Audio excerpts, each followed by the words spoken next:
tema que empezamos el miércoles, que hablaba acerca de la ley de la siembra y de la cosecha. Y así mismo, como repetí el miércoles, quiero decírselo hoy otra vez.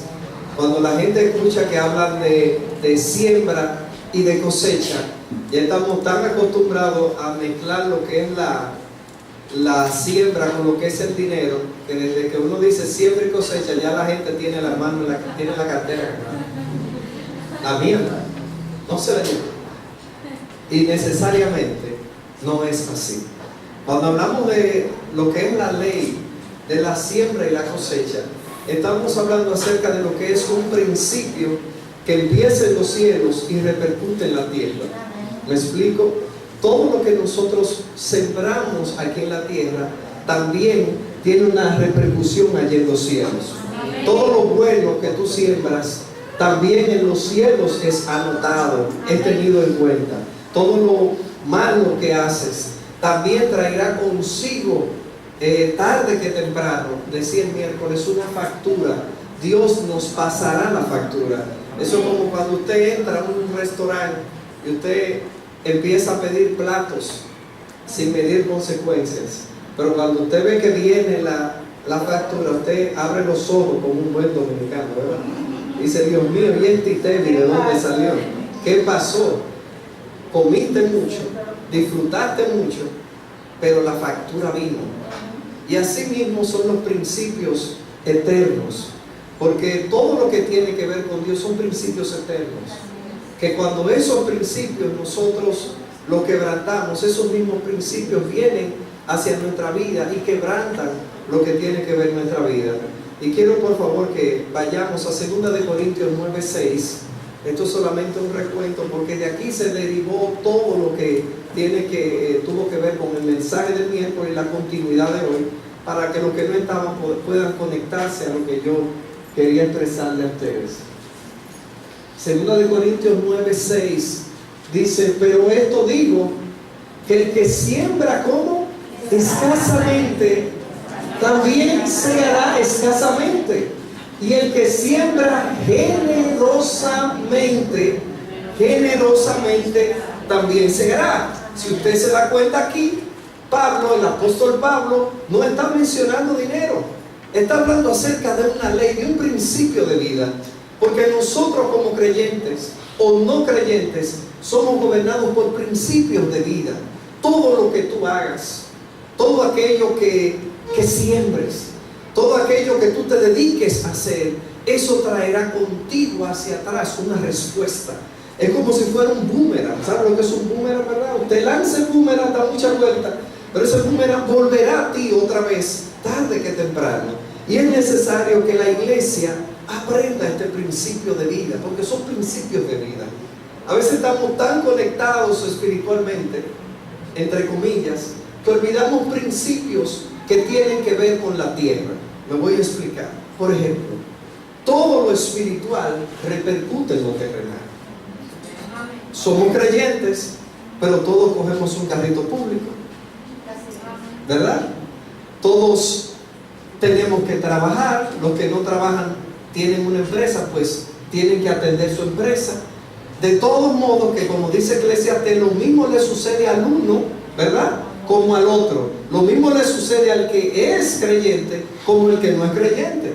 Usted puede tener un accidente automovilístico como lo tiene el que no es creyente. Usted puede estar afectado en determinado momento por una enfermedad como el que no es creyente. Lo mismo le pasa a quién, a uno y a otro, pero todo en el Señor está conectado a principios de vida. Entonces hay 3 áreas fundamentales en la vida que gobiernan y que tienen mucho que ver con lo que es la ley de la siembra y lo que es la ley de la cosecha. Estas 3 leyes gobiernan todo lo que tiene que ver el cosmos, por así decirlo, espiritual de nuestra vida. Vámonos por favor a Hechos 9, del 36 al 42. Hay 3 áreas en las cuales nosotros estamos llamados, diga conmigo, a sembrar. Hechos 9:36. La primera o el primer terreno que nosotros estamos llamados a sembrar es el terreno que se llama sociedad. ¿Qué yo dije? Sociedad. La gente que te rodea, la gente que está en la universidad, la gente que está alrededor de tu trabajo, tu familia, aquellos que están conectados a ti. Eso es un terreno que se llama sociedad y nosotros tenemos que aprender a sembrar. Y vamos a verlo aquí a la luz de la Biblia. Dice, había entonces en Jope una discípula llamada Tabita, que traducido quiere decir Dorcas. Esta abundaba en buenas obras y en limosnas que hacía. Y aconteció que en aquellos días enfermó y murió. Después de lavada, la pusieron en una sala. Y como Lida estaba cerca de Jope, los discípulos, oyendo que Pedro estaba allí, le enviaron 2 hombres a rogarle: no tardes en venir a nosotros. Levantándose entonces Pedro, fue con ellos, y cuando llegó, le llevaron a la sala, donde le rodearon todas las viudas, llorando y mostrando las túnicas y los vestidos que Dorcas hacía cuando estaba con ellas. Entonces, sacando a todos, Pedro se puso de rodillas y ¿qué hizo? Oró. Y oró. Y volviéndose al cuerpo dijo: Tabita, levántate.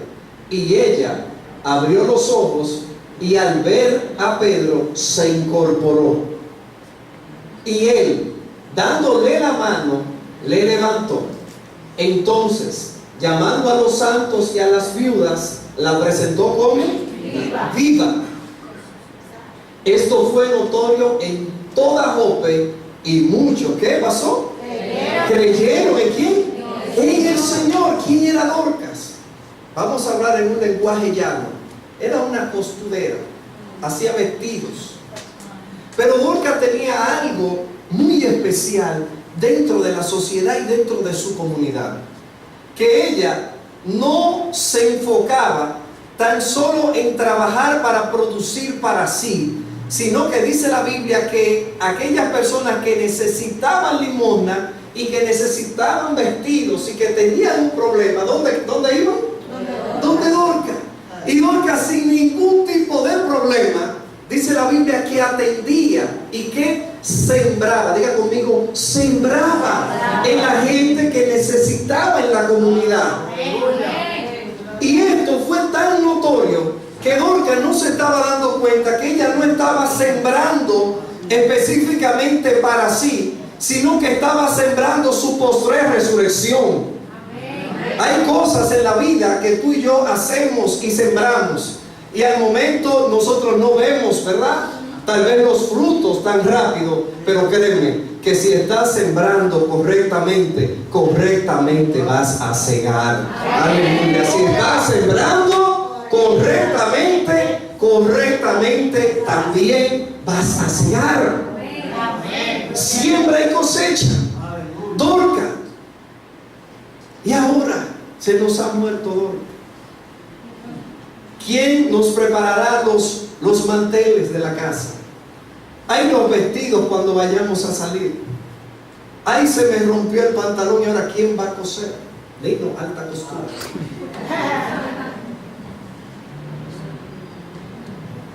Se había perdido alguien muy valioso en la sociedad. Y esa persona no solamente significaba para ellos alguien que les resolvía su problema, sino que ya estaba ligado a su corazón, porque había sembrado en la sociedad. Y cuando esta mujer muere, dice la Biblia que todas las viudas y la gente de alrededor, lo primero que hicieron fue reunirse. Y los discípulos, al ver la conmoción de la gente del lugar, de la sociedad, dijeron: no, manda a buscar a Pedro que está cerca. Mandan a buscar a Pedro que venga rápido. Y dice la palabra de Dios que Pedro saca primero ¿a quién? A todos del área. ¿Por qué Pedro saca a la gente del área? Porque a la hora de tú orar Al momento de tú querer ver un milagro en tu vida, trata de que la gente que esté contigo sea gente que crea igual que tú. Amén. Todas esas viudas ahí, ¿usted se imagina todas esas viudas mujeres empezando a orar juntamente con Pedro? Pedro saca a las viudas y dice la Biblia que se arrodilló y oró al Señor y Dios le devolvió la vida. Yo no sé si usted se está conectando aquí. Esto lo provoca una vida de siembra. Una vida de siembra. Porque antes nosotros venimos muchas veces arrastrando una cultura de un evangelio que nos enseñaba que como nosotros somos tan santos, teníamos que desconectarnos de la sociedad. ¿Cuántos aquí que tienen unos añitos recuerdan? Y lo primero que te enseñaban es tú tienes que desconectarte del impío, desconectarte de aquel, desconectarte del otro. Ahora la pregunta mía es la siguiente: si nosotros nos desconectamos de la sociedad, ¿quién sembrará en ellos? Porque si no siembras tú, entonces ¿sabe quién sembrará? ¿Verdad? Sabemos, ¿verdad? ¿Quién sembrará? Entonces hubo aquí un terreno en el que esta mujer fue cada día de su vida fue sembrando, no esperando nada a cambio. Y si cosía, se supone que vivía de eso, y estaba llamada a vivir de eso, pero ni siquiera eso le fue un obstáculo para que Dorcas pudiera sembrar en la vida de mucha gente. Hay gente que llega a una área y usted quiere saber verdaderamente quién es esa persona, pregúntenle a un vecino.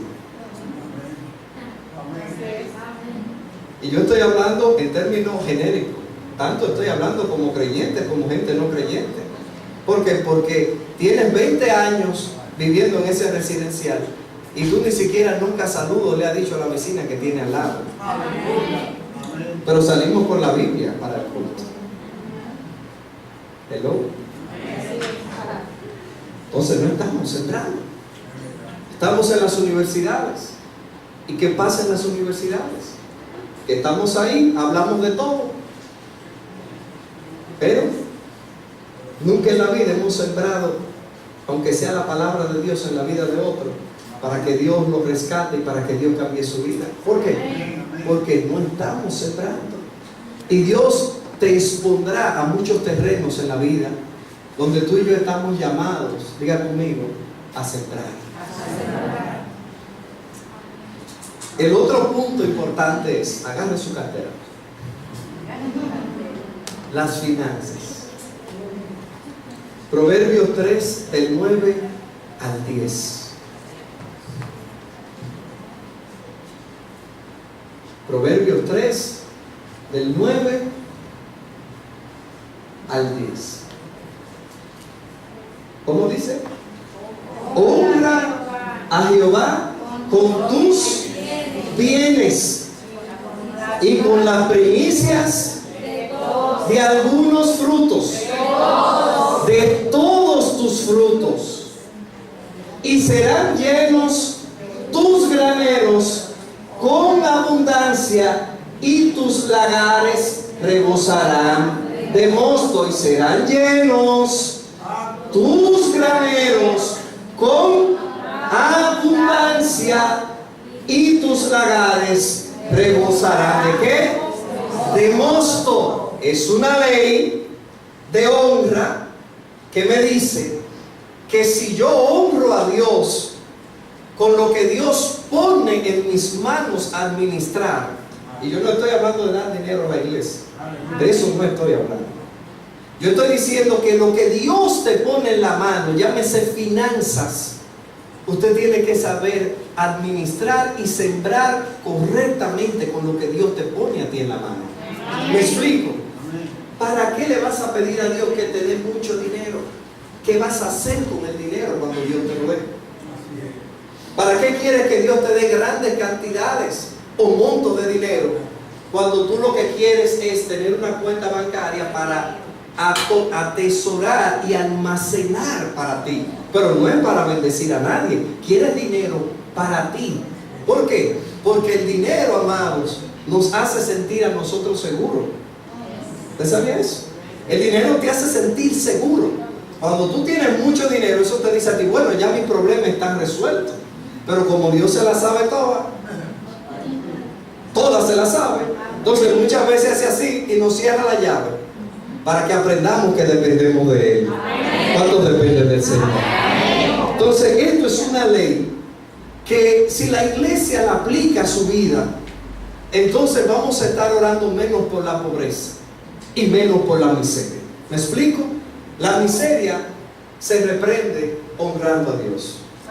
La pobreza se reprende honrando a Dios. Yo puedo resolver el problema suyo de un día, 2 días, 3 días.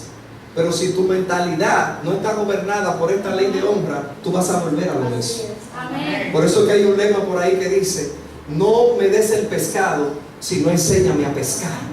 Entonces la iglesia muchas veces se vuelve ¿en qué? Como si fueran en instituciones auspiciadoras, y está bien, yo creo en la ayuda y hay que hacerlo y lo vamos a hacer mientras hasta que Cristo venga vamos a ayudar. Pero lo que quiero decirte es que si tú honras a Dios, aunque sea con 50 pesos que te entre, yo te aseguro de que Dios te va a honrar a ti. Aleluya, usted me está siguiendo. Dios te va a honrar a ti. Porque si de esos 50 pesos tú sacas y le dices: Señor, gracias por esto, mira, yo voy a apartar esto, o yo voy a sembrar en la vida de alguien que necesita. Entonces, ¿qué va a hacer Dios? Es una ley. Y una ley es una ley. Él lo dijo. Todo lo establecido por Dios es ley. Tiene un marco legal. Tiene un marco legal. Dios a sí mismo no se niega. Entonces, si Dios lo dijo, entonces Dios lo va a cumplir. Pero la iglesia tiene que entrar en esa esfera de entender que cuando te entran 2 pesos, no es para que dejes de congregarte. Vuelve a la iglesia, por favor. Recuerdo en un lugar donde nosotros empezamos un ministerio, que había alguien que era muy relacionado al pastor. Y esa persona, él me lo presenta y me dice: mira, Mauri, él es un amigo de muchos años de trabajo, yo quiero que tú lo conozcas, lo que él necesite, por favor, ayúdalo. Pero resulta que nosotros tuvimos un marco como de 3 meses ayudando a esa persona y conectado con esa persona, mientras esa persona no tenía trabajo. Luego de 3 meses, yo veo que pasa un mes, 2 meses, 3 meses, y le pregunto al pastor, le digo: ¿pero dónde está fulano que tengo mucho que no? Y yo: ¡ay, consiguió trabajo! No ha terminado el cuento. Al poco tiempo lo cancelan del trabajo.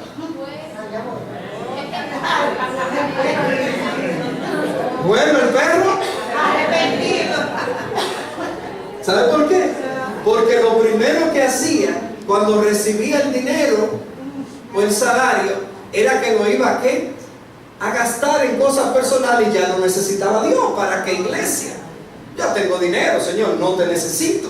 Y Dios, como les reitero, se la sabe toda. Entonces les volvió a cerrar la llave y vuelve a la iglesia como el perrito arrepentido otra vez. Y el rabo entre las piernas. ¿Sabe por qué?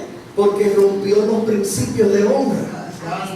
Amén. Yo quiero que usted empiece a verse no como un pobre, no como una persona que necesita, sino usted empiece a verse hoy como un hijo y una hija de Dios. Que si usted, aleluya, que si usted honra los principios, Dios lo honrará y te honrará en gran manera. Usted está muy serio. Verdades de la palabra.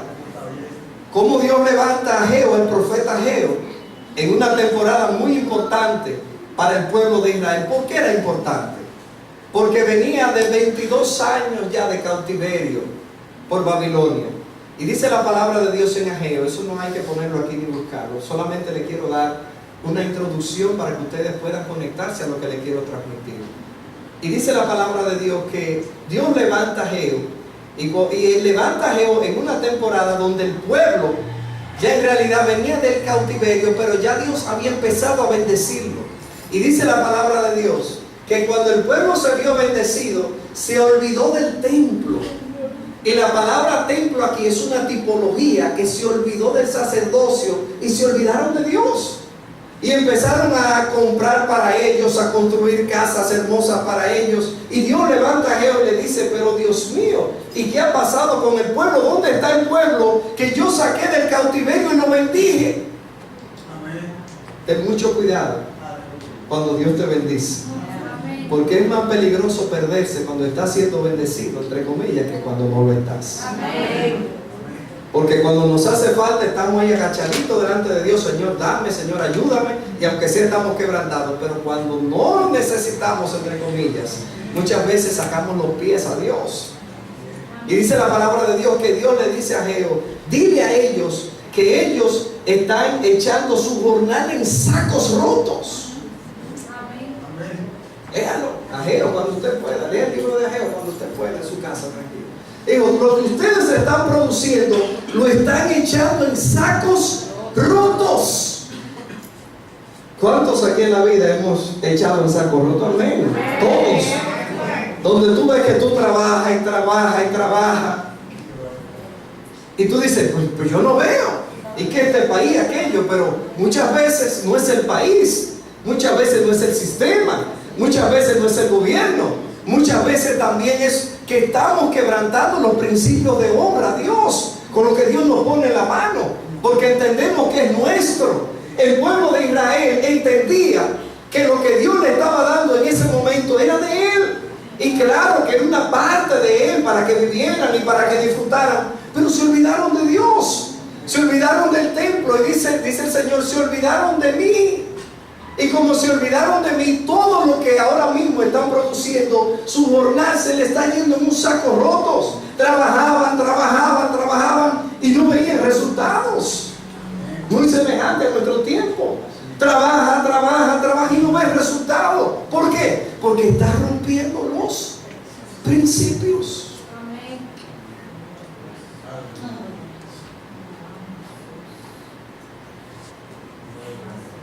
Bendito sea el Señor. Amén. Y el otro terreno donde nosotros tenemos que sembrar es el terreno del Espíritu. Vámonos a Gálatas 6, 8. Por favor. El terreno del Espíritu. Hasta ahora he dicho dos, ¿verdad? Dijimos: tenemos que sembrar en el terreno de la sociedad, en el terreno de las finanzas, y tercero, tenemos que sembrar en el Espíritu. Y vamos a desglosar esto ahora. Gálatas 6, 8. Porque el que siembra para su carne, de su carne, de la carne, segará corrupción, mas el que siembra para el Espíritu, y dése cuenta que la palabra Espíritu aquí está en mayúscula, está hablando del Espíritu Santo, está hablando de Dios. Dice: del Espíritu, que va a segar vida eterna. Entonces, hay un campamento que se llama carne, y hay un terreno también que se llama Espíritu. ¿Qué es sembrar para la carne y qué es sembrar para el Espíritu? Les voy a desglosar esto. Sembrar para la carne es cuando tú empiezas a solamente enfocarte en todo lo que tiene que ver con tus deseos y todo lo que tiene que ver con tus deleites. ¿Me explico? Hay momentos donde yo sé que su condición inclusive hasta económica no es la correcta para usted venir a la iglesia. Amén. Pero tú dices: yo voy a ir a la iglesia porque yo voy a adorar a Dios. Amén. Hay momentos donde tu condición posiblemente de salud no sea la más adecuada, pero tú dices: no me voy a quedar acostado aquí, yo voy a adorar a Dios. Y vas. Eso se llama ¿qué? Sembrar ¿en qué? En el Espíritu.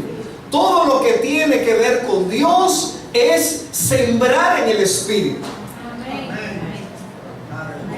Todo lo que tiene que ver con Dios es sembrar ¿en qué? En el Espíritu. Y cuando siembras en el Espíritu, entonces dejarás de sembrar en la carne. Hoy día nosotros nos vemos tan bombardeados, amados, como nunca antes para sembrar en la carne. La pastora decía cuando hablaba del televisor de 30 pulgadas, que muchas veces nosotros tenemos algo ya, posiblemente no necesitamos un televisor más grande, pero como el más grande nos es un deleite, no podemos, pero es un... Algunos se ríen, ¿verdad? Parece que han comprado sus televisores sin trasero, como decimos nosotros. Y a veces entramos en atenderlas innecesarias porque estamos sembrando para un deleite que ni siquiera nosotros necesitamos en el momento. Entonces tú estás sembrando ¿para qué? Es para un deseo tuyo, no es para el Espíritu. Porque cuando empiezas a sembrar en el Espíritu, el mismo Espíritu te dirá: no es el tiempo, espera, tranquilo, yo te lo voy a dar, pero espera su tiempo. ¿Eso es cuando sembramos para el Espíritu. Pero siempre que querramos sembrar para la carne, vamos a sembrar de la carne corrupción. Y la palabra aquí, corrupción, es la palabra nada bueno sale de la carne. Y hay deseos que están tan conectados a nuestra alma, amados. Y nosotros muchas veces lo alimentamos porque estamos sembrando en el terreno de la carne. Todo el que siembra en el terreno de la carne termina dejando morir el terreno del Espíritu. Por eso ahora, no importa qué tanto el sistema a nosotros nos esté bombardeando todos los días: compra esto, cambia aquello, haz lo otro, el último celular, el último televisor, la última camisa, el último... No. Estamos siendo bombardeados. La misma iglesia también está siendo bombardeada por este sistema. Porque lo que se te dice es que tú como hijo de Dios también tú tienes que tener. Entonces cuando tú no tienes y ves que el hermano tiene, entonces ahí viene la frustración y el disgusto a tu vida. Pero Dios te dice que si Él es tu Padre, Él te suple. Y con lo que tú tienes ahora, que estés conforme. Aleluya, conforme, teniendo techo, alimento, aleluya. No sé si estás aquí, pero siembra para el Espíritu. Siembra para el Espíritu. No le sembremos a este sistema. Este sistema hay que dejar que el sol lo queme. Amén. Salmo 126, 5 y 6. Salmo 126, verso 5 y verso 6.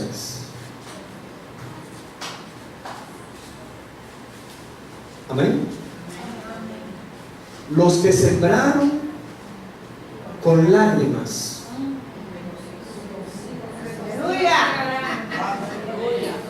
¿usted lo cree? Con regocijo segarán. Irán dando y llorando el que lleva la preciosa semilla, mas volverá a venir, aleluya, con regocijo trayendo sus gavillas. Ahora bien, ¿qué es esto?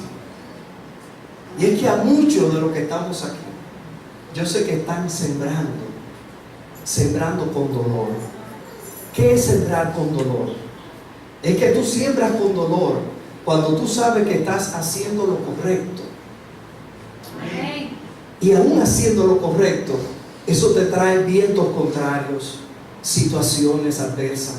Y tú dices: Señor, pero ¿cómo es esto? Si yo estoy haciendo lo correcto, si yo te busco, si yo soy generoso, si yo hago lo otro, y yo lo que percibo es lo contrario. Sí, estás sembrando con lágrimas, estás sembrando con dolor, pero la palabra dice, aleluya, que con regocijo vas a cosechar. Con regocijo vas a cosechar. Yo dije que con regocijo tú vas a cosechar.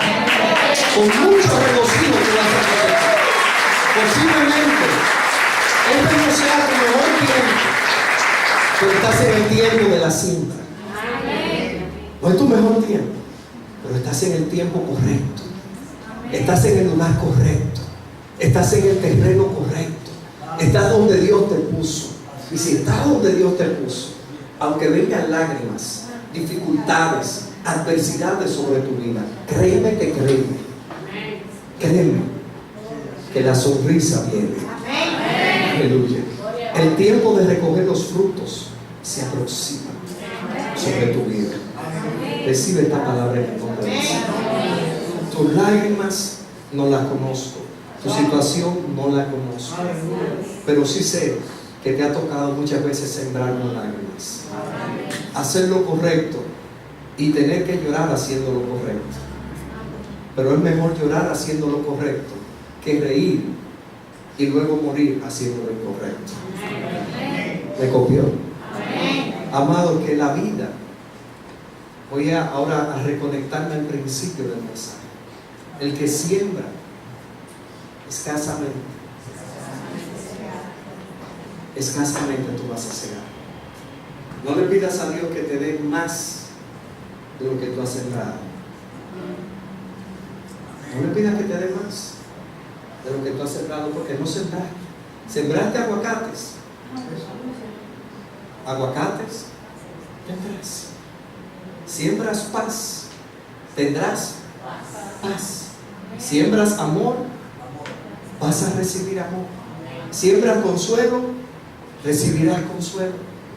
Pero todo lo que tú siembres en la vida, eso vuelve a ti.